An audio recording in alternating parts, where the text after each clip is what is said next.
If you've ever used the 3-2-1 method for ribs, I'm here to tell you you're doing it wrong. Ribs don't need to take 6 hours. Today I'm partnering with Exmark to teach you to make the best smoked ribs you've ever had. We're going to start with the membrane on the back side of the ribs. We're going to get it started on a little corner, and then we'll use a paper towel to pull the membrane off. If you have any tears, you may have to go back and pull a second strip, but just make sure you get it removed from all the ribs. It's really going to improve the bite on the finished product. Now we need to add a binder. A binder does exactly what it sounds like. It allows the rub to stick better to the meat. We're going to use yellow mustard today. It won't leave any flavor on the ribs, I promise, but it just helps everything hold together.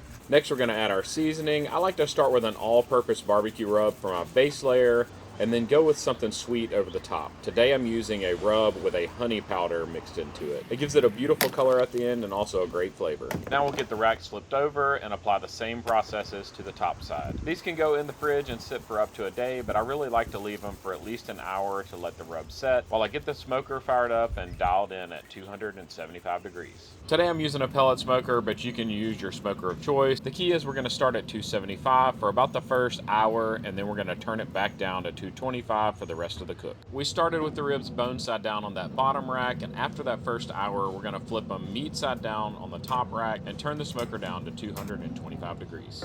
After another hour, we're going to turn them meat side up again, and we're going to rotate positions in the smoker to ensure even cooking. One of my favorite things about smoking meat is it gives me time throughout the day to get other chores done, like hopping on my Exmark and striping the lawn, so when the guests come over, the food tastes great, but the lawn looks good too.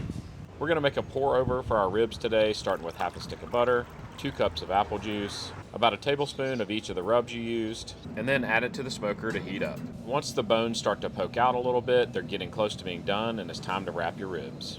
Now get 2 pieces of heavy-duty foil, place your ribs meat side down, pull the edges of the foil up to trap the liquid, and pour about half of the butter bath over the top of each rack. Now wrap them up nice and tight and get them back on the smoker for another 30 minutes. We're in the home stretch. We're gonna unwrap these ribs. If you wanna sauce them, now's the time, but I'm just gonna paint some of that butter bath right across the top.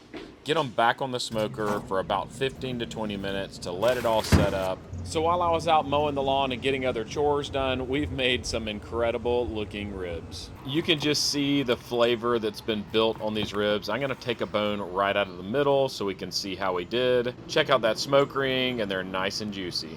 And y'all know it's time for that first bite.